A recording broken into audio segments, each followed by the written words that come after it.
Welcome to Season 3 of This Is Your Life in Silicon Valley, a podcast about the Bay Area, technology, and culture. I'm your host, Sunil Rajaraman, and I'm joined by my co-host, Jascha and Wolf. I always wonder if things that happen on Twitter are actually real or not. Like, is it just all made up stuff, or do people actually interact with each other and then see each other in the real world? You know, I wonder that too until today. Just today? No, not really. I've actually met some great people on Twitter. Well, today was a pretty special day because we have two guests that came from Twitter. So I follow Kate Clark, who's a reporter for Techcrunch, and I noticed she sent something out that effectively said she hates Philz more than Starbucks, and I'm a huge Philz apologist. Well, you're not just a Philz apologist. You're just kind of a fan. Like, I'm a fan, so my instinct was to actually tag Philz Coffee's official account, and the CEO Philz in that Twitter thread. Yeah, and a little bit of magic ensued. A huge tweet thread followed, and Jacob actually responded, and that's what brings us here today for this week's special edition of This Is Your Life. Yeah, so this is a special episode, and it actually started a bit before we were recording, where we met Jacob and Kate at a local Philz close to our recording studio, and Jacob went off the menu and made us a bunch of drinks before we showed up here to do the recording. What it essentially was is a CEO of a pretty big company doing a customer service call and reporting it on today's episode of the podcast. And it's pretty cool. It's a great conversation, a wide range of discussions, and I think you're really going to enjoy it. We certainly did. Enjoy today's episode of This Is Your Life in Silicon Valley, featuring Philz CEO Jacob Jaber and Techcrunch's Kate Clark. Mom used to make for us after a meal to kind of complete a meal, settle our stomachs, and extend the conversation around the table. So that one's a really special drink for us, and it's going really well. We made the oatmeal cookie, which is an off-menu drink, which is a combination of the Julie's Ultimate darker blend and a little bit of hazelnut beans with some cinnamon. And then we made the mint mojito for Kate. Kate, I have a couple of questions, and I'm just going to leave it. Yep, go ahead. Was everything you had today better than a Starbucks vanilla latte? Yes, I did like what I had today more than my go-to drink at Starbucks, which is an iced vanilla latte. But I want to tell the listeners what I told you guys, which is it's not that I love Starbucks coffee. It's just that I'm from Seattle, and I was still feeling like I am, used to the brand and the environment. And I like how you can walk into Starbucks and you're in and out in a few minutes. And I don't like that when you go to Philz, you're kind of stuck in this strange experience where you're not exactly sure where to go. You can't order an espresso drink, and that's kind of why I had this feeling of I hate Philz more than I hate Starbucks. But yes, the coffee I had today was really good. I'm still a little skeptical about the rosé coffee, but I like the backstory. Was the experience today good? Well, the experience today was a little unique considering the CEO of Philz was making our drinks for us. So yes, the experience today was great, but I didn't have to walk up to I still don't know exactly where you go to order, but I didn't. Start with the barista. Which end is the barista? Jacob, explain the experience Yes. and clarify it to Sure. our listeners. So when my dad and I started, we thought about people. We thought about coffee. We thought about experience. And payment was never something we focused on deeply. We thought about how can we craft the perfect experience and the perfect cup for each individual customer. And we thought it was really important to order from the barista that's going to make you your drink, and then pick up from that barista, and for them to make sure you're happy with it. So that's why at Philz, you start with the barista. While they start freshly brewing it, you go on and grab some food if you like, pay, and then they'll call you back up to pick it up. Are you a better barista than most of your baristas?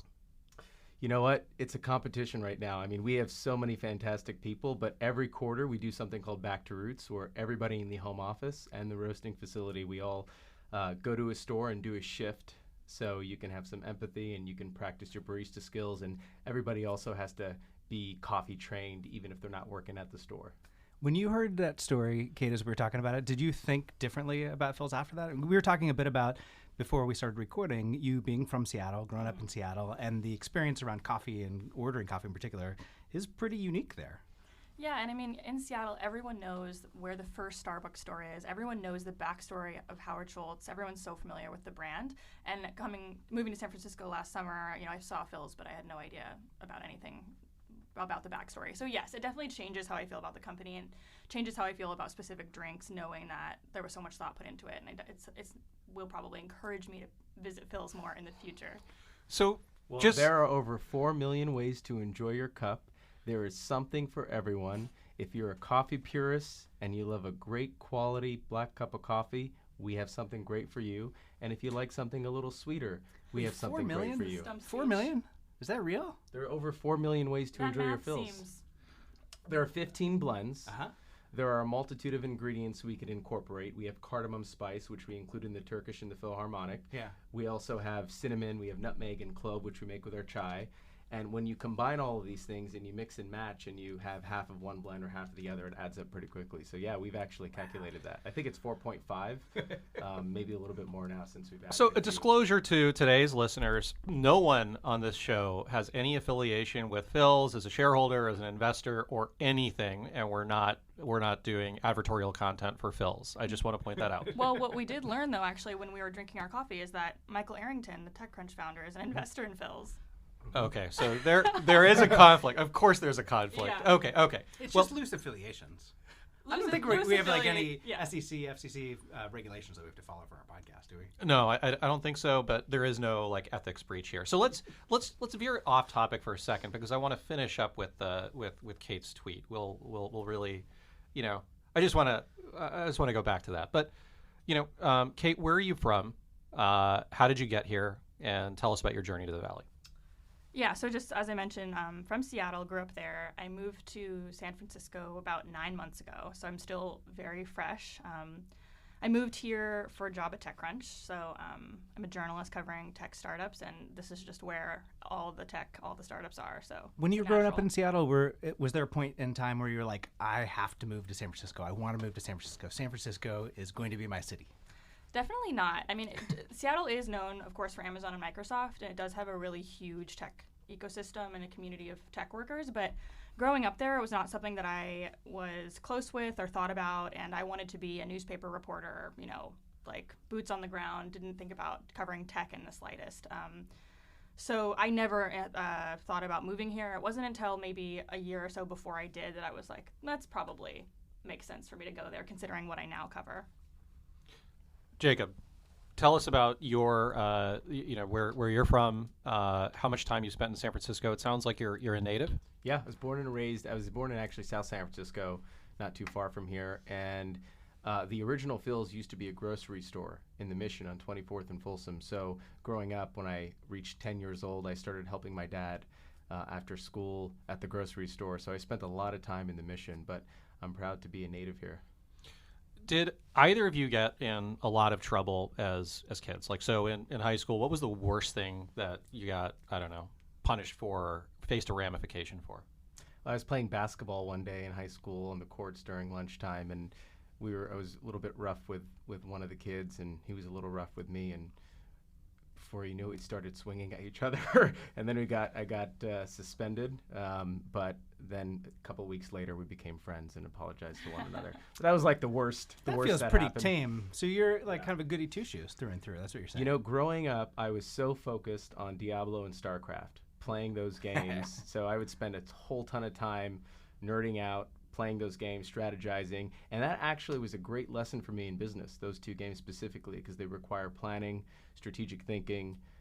So I was hooked on that until I got a little bit chubby, and then I got in a diet and started obsessing with working out, and then that was my next focus.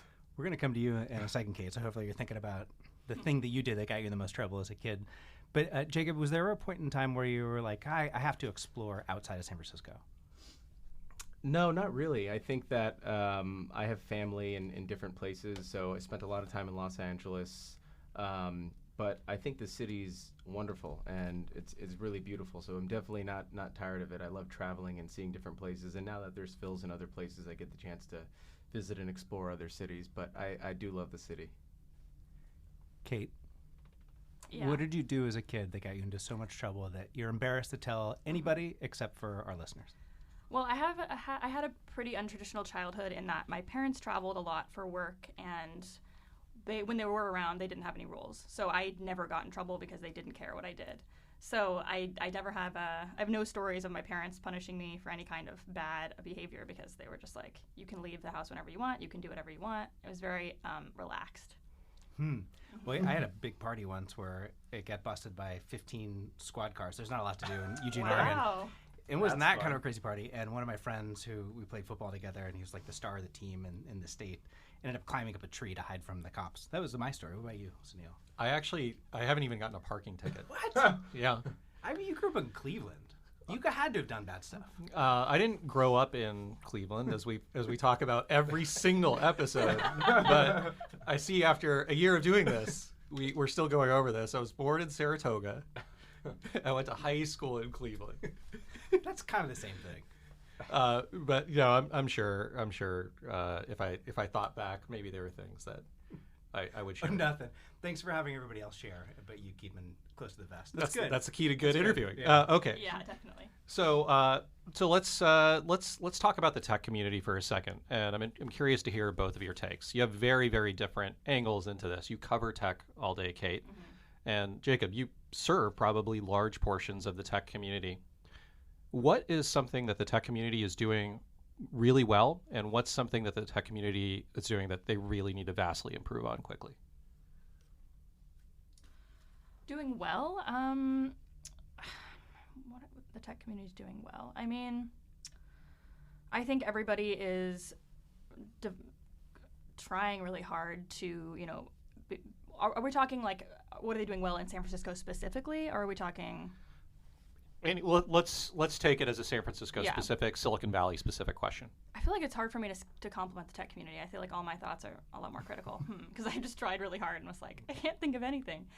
What are they not doing well? I think people are way too focused on tech. I think there's not enough of outlets for having lives outside of their jobs, having discussions that don't revolve around tech, you know, having discussions that aren't about IPOs, that aren't about Uber. Like, it just seems like everywhere you go in the city, you can't escape those conversations. So I think I would say, yeah, just taking a step back and getting outside of the bubble is what they really need to be focusing on. Yeah, I think I love the ambition and the entrepreneurial spirit here, but I also think that it has to start with people and it has to start with a balanced and rich life. And I think that oftentimes there's this thing around working hard and spending all your time and working countless hours to build a company and be successful. And I think just the obsession with work is very much felt. And I think being able to, you know, make a balanced life sexy is probably a good idea. So how do you shape the culture in a way that's a little bit more socially energizing versus inwardly focused? I think that's one thing. And a lot of times when you're working and training and getting educated on you know, coding and computer work, it's very inwardly focused. So how do you create mechanisms in the workplace that allow people to connect with one another and build relationships with strangers that you don't know? So I would love if people who stood in line at Philz didn't always look at their phone, but tapped on the person behind them and started a conversation. So that's aspirational. But 2 words: Yeah. Faraday cage.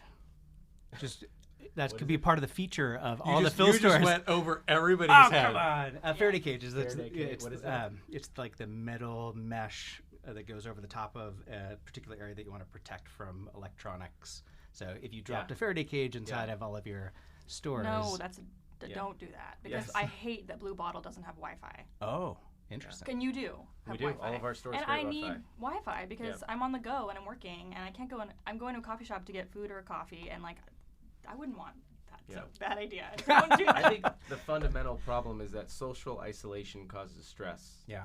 And I think that it's important to just, you know, step out of what you're doing and take a moment to be thoughtful and just have a conversation with someone. And that's really hard to do. And I think it's not an easy thing to do. So I think anything we can do to keep encouraging that, I think is a good thing. But at the same time, there are so many wonderful benefits of technology, and you shouldn't tell someone you can or can't do something. You just need to empower them and enable them and encourage them. Yeah. That sounds super idealistic. I like it. Yeah. And Kate, you've moved here recently, so you're a few months new to the Bay Area. Do you buy that here? Do you think that's is that pure idealism, or do you see a path where we could actually find social interactions happening in San Francisco that could be more meaningful than I'm staring at my phone? I mean, I do think it's idealistic, and what we were talking about earlier, Seattle is known for the Seattle freeze, so people Which is very real. It's definitely real. Which is just the idea that Seattleites are not particularly welcoming of outsiders, and they're not necessarily very friendly even to each other. They're just kind of, they do their own thing, they have their friends, they don't usually expand beyond those circles. But because I come from a city that is known for that, I think I already, that's not something I find myself thinking about too much, like tapping a stranger on the shoulder. And given that I'm also a journalist, I talk to people all the time, so I probably won't need to be tapping random people at Philz on the shoulder just to chat. Actually, would probably hate that if someone did that to me, so I'm not the audience for that. And I also think it's a responsibility of leaders in the tech industry to set the example as well, that you don't need to work 150-hour weeks to be productive. Those hand gestures you're seeing are just, and you can't see this, listeners. We're telling Jacob to get closer to the microphone. Oh, sorry. Yeah, but that's why we're waving our hand. By the way, clarification. I think I said earlier that I've never even got a parking ticket. It's actually a speeding ticket. That's what I meant. Oh, yeah. I was having too much coffee. Okay, so I want to talk to Jacob for a second about third wave coffee roasters. Okay, so I don't know where the term came from. Maybe you do, but we've seen all of these sort of, I don't know, premium coffee shops come up. There's obviously Philz, there's Blue Bottle, there's Verve, there's Intelligentsia, Ritual, who we've had Eileen on the podcast as well. Blue Bottle was acquired by Nestle, of course. I want your take on the Nestle Blue Bottle acquisition, and can Philz realistically remain independent? Yeah, I don't know much about the relationship or the level of engagement they have, so I can't speak too much to that. But generally speaking, what you're seeing is a rise of the artisans, people who are passionate about product and having the entrepreneurial courage to start a business and create something. And I think that's a wonderful thing. There are countless options of terrific coffee and food and beer in the city and many other cities. I think the key for Philz is that how do we celebrate artisanship and quality in a way that's accessible and approachable to welcoming for everybody. And I think that's what we really focus on. And our vision and our dream is to serve thousands of communities one day. And all of our stores are designed uniquely because we really want people to feel comfortable and welcome and hang out and have a conversation or work or whatever it is. So, we have investors as well, but we're all aligned on growing Philz, doing the right thing by our customers, by our team, by our business, and by the product quality. And we don't really have any discussions around exiting or anything of that nature. It's just very politically put. Let me just ask a more direct question. If you had to levy one criticism against Blue Bottle, just one, just give us something. Yeah. Blue Bottle is. I wish they would do this better. Just give us something. I mean, I can do that for a lot of people. I could do it for Blue Bottle, but the key is that everybody has their own tastes. So. For some, it's good, and for others, it isn't. I've had it a few times, and I think it's a fine product. Yeah, I think personally, I'm not a Blue Bottle fan. I'm just going to throw it out there. So I'm going to disclose my bias on this podcast, which is I don't like the acidity. Yeah. I don't like the minimalist aesthetic. I think it's becoming, a part of tech monoculture. Yeah. I like a lot of I know people involved in the company. We had, disclosure, Chris Michael on the podcast, who's an investor and a great guy. Yeah. But I'm just personally, I'm not a fan of Blue Bottle. Yeah. Well, I think there's this could have been designed in Portland and happens to be a coffee shop that started in San Francisco vibe that, But I love the options. There are many options. Let the people decide. For us, we focus on our own box. We focus on our customers. And, if people want to give us a try, we want to make sure we do the best job we can converting them. And if they don't like it, we'll keep trying. Kate, is Jacob the best media trained CEO you've ever been in an interview with? I'm not trained. I'm just teasing. It's the coffee. No, I mean, all CEOs, most CEOs in San Francisco are very diplomatic, just like that. It's very common. So I'd say you're just on par with the rest of them. Whoa! Just like the coffee is on par. There we go. Is that a negative thing? I was going to say, though, I think as far as complimenting Philz, I do think the store and the brand feels a lot more accessible than Blue Bottle does, and that's why I do not like Blue Bottle. I think it is like you said about the monoculture and the aesthetic. The aesthetic is just like venture-backed startup, but like in coffee shop form, and it's obnoxious in my opinion. So I do think that Philz, it does feel like it's targeting more of the average Joe, which is good. I mean, and coffee shops should be like, their neighborhood meetings. They shouldn't be a place where you feel uncomfortable even walking in unless you're wearing like a cool outfit or something. Has anyone tried the cat shit coffee? What's it called? That stuff from? Is it monkey shit? It's not cat shit. No, it's not cat It shit. is. Is it? Yeah, it is. We can fact check this. It's I called know what you're talking about. like Yeah. Kawi Lupak or something like that. Coffee lupa. Yeah, it's basically a process. We don't need to get into the details, but it's a process that it actually is a terrific. When I was in Bali a while back, I had it for the first time. Actually, it was terrific. It was terrific, but it's to each his taste. Yep. Microphone. There Sorry, can you hear me now? Yeah. Good. I know. It's totally fine.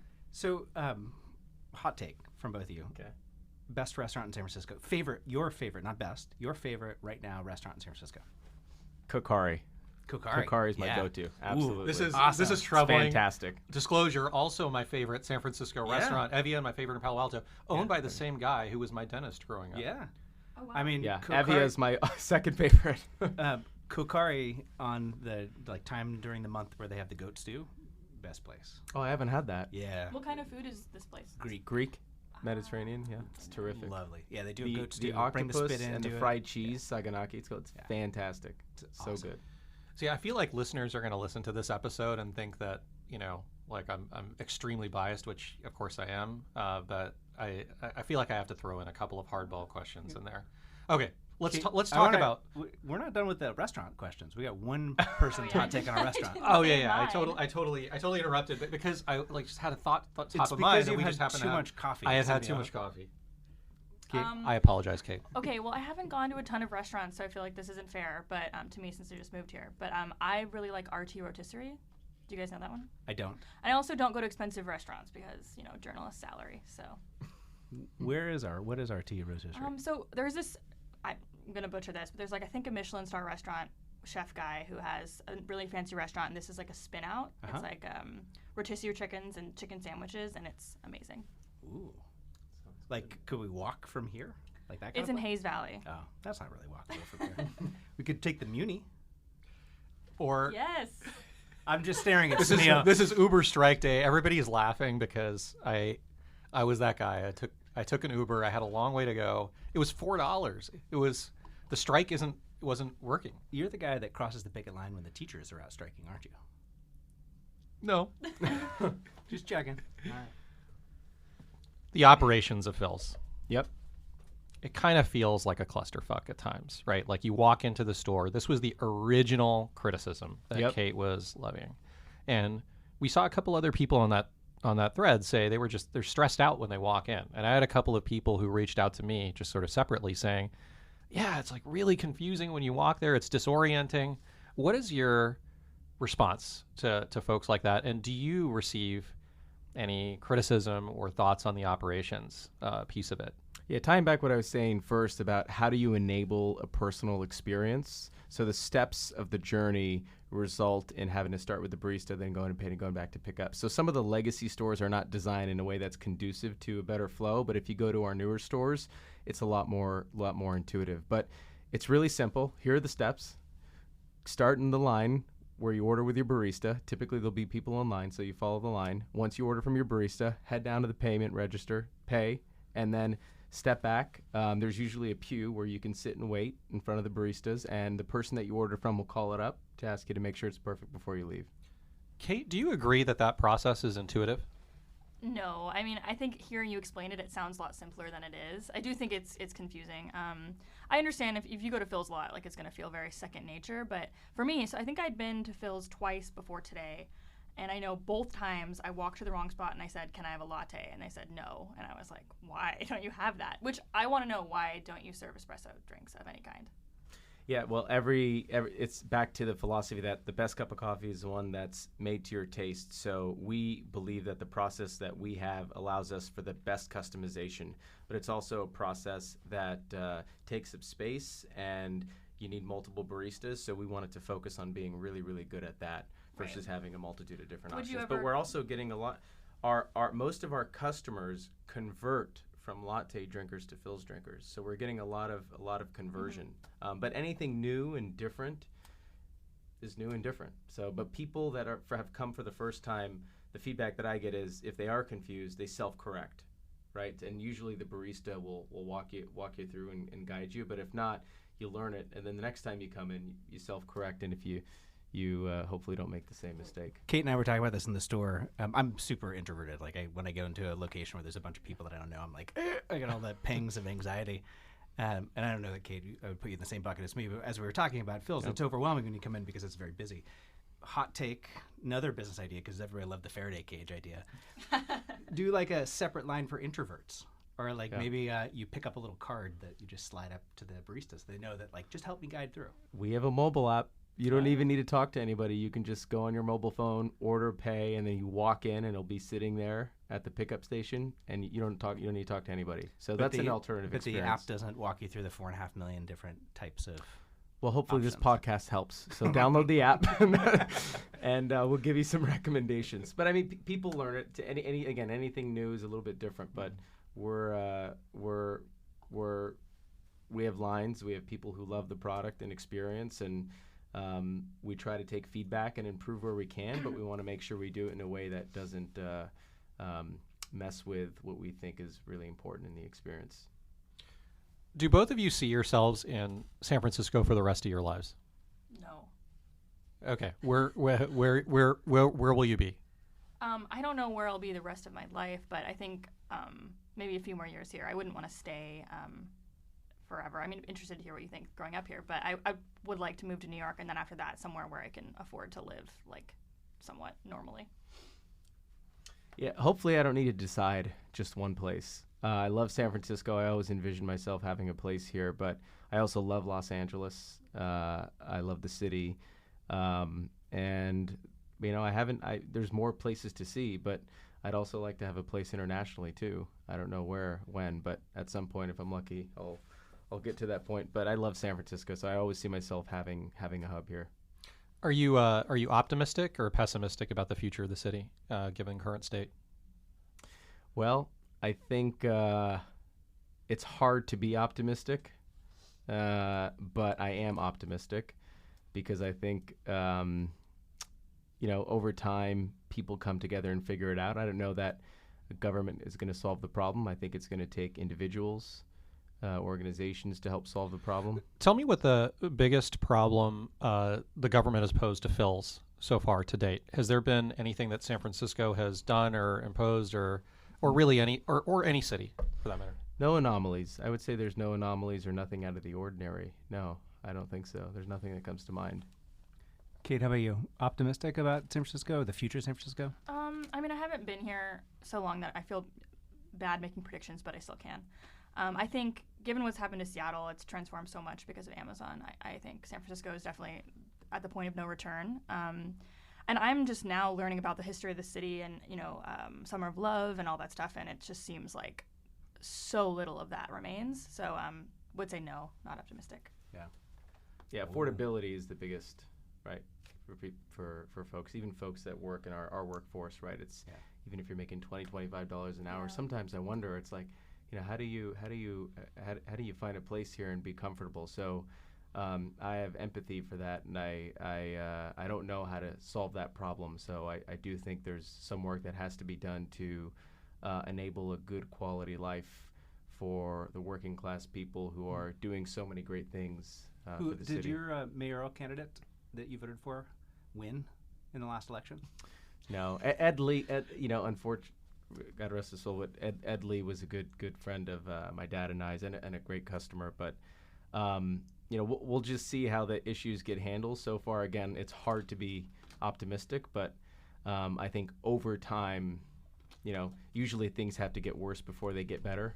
I think, but I'm hopeful. Can typical, so I guess middle class or however it's defined in San Francisco, afford Philz Coffee?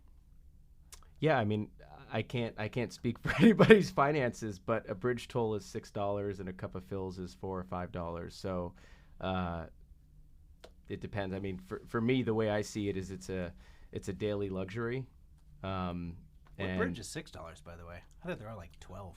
Golden Gate is how much? 8, 9, 10. I mean, it's a lot. I'm giving you a range, but it's gone up. It's definitely gone up. What even is middle class in San Francisco? Yeah, is there one anymore? I have no idea what it is. Is it low income considered like 117,000? There's an article I saw. If you make Okay, well, I'm 170,000, definitely low income then. considered low income. Yeah, the IPOs. Let's see. It's all the rage. Is it going to make things? It's probably going to make things a lot worse, huh? I would expect it to make things worse.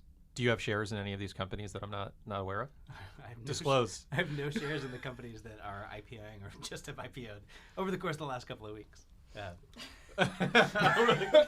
Nice. But there's been like a bevy of them. Yeah. At this particular point in time in the recording. We're actually getting close to the end of this episode, so we're going to tease the question that we want to ask before Sunil digs into a couple more questions. But I want to make sure you're thinking about the recommendations for follows on social networks for listeners. So, Kate. Yes. Do you retract the tweet that you put out there that is the origin of this podcast? So, do I now hate Starbucks more than I hate Philz? That's the question. We'll start there. I'm not ready to say that. I'm not ready to say that yet. I need some time to think about it. I think the coffee was great. I liked the coffee a lot that I had today, even the mojito one, which was kind of wild. But I can't say that I just still feel like that love for Starbucks just for my hometown. But even with their ex-CEO and ex-chairperson out being a crazy person. Right, yeah. Howard Schultz should not be running for president. Stop doing that if you're listening to this. But yeah, I mean, it's more like when I see, it's less about like the people behind it and more like when I see a Starbucks wherever I am in the world. This is so sappy, but I feel like it's like somewhere I can go and I feel at home. And I think I'll probably always feel that way, just given that there's 10 billion Starbucks in Seattle on every corner. But let's do a little conjoint analysis. Yeah. Do you prefer Philz over Blue Bottle? yes, Okay. definitely. Okay, we got one there. But you know what's happening here is you feel escalation of commitment to stuff you put out on social media. So I'm going to chalk this up to escalation of commitment. I think that my theory is that in a public forum, Kate, understandably, doesn't want to admit that the original premise for this entire thing was now invalidating. debunked. Sunil's like the AG Barr of Twitter. Yeah, maybe a better comparison, please. Well, I'm gonna predict that let's call it 8 weeks from now when we check in on Twitter again, the fact that you know Jacob and you had this experience and you know the backstory, that when we ask you this question again, you're gonna say, well, actually. Yeah, I think that's highly likely, and I need time to visit Philz and maybe work at a Philz for a while and just not work behind the counter, but like work on my laptop at Philz and sort of experience it more, and then I can Come visit us at our Dog Patch headquarters. Mm-hmm. We got a great space for working there. Okay, I invite you all. We appreciate that. So Jacob, favorite person, people, organization to follow on social media and why? I love Naval's tweets. Big fan of Naval. I love his tweets. I like Shane Parrish's tweets. He runs Farnham Street. I like Phil's tweets. Do you write those? No, we have a team. No, my own tweets, yeah, but not the Phil's account. Those are some that there's so many, but I mean, I'm a big fan of Naval. You went straight to Twitter. Any other places that you're spending energy and time? Instagram lately. Instagram. I found it like a very powerful way to actually connect with our team members and our different stores. Each one has their own individual account, and our customers, both to get feedback, to share content.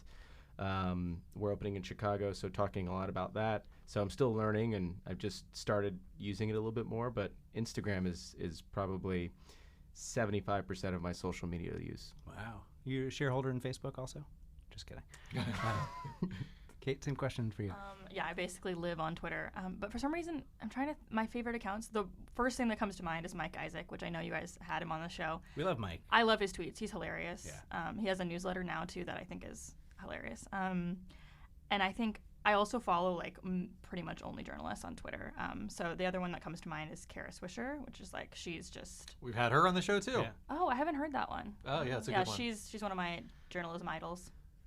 Yeah, Sunil wore a really bad choice for a shirt that day, and she like ground into him for. Yeah, that was rough. definitely do that. I've been on hers too. Yeah.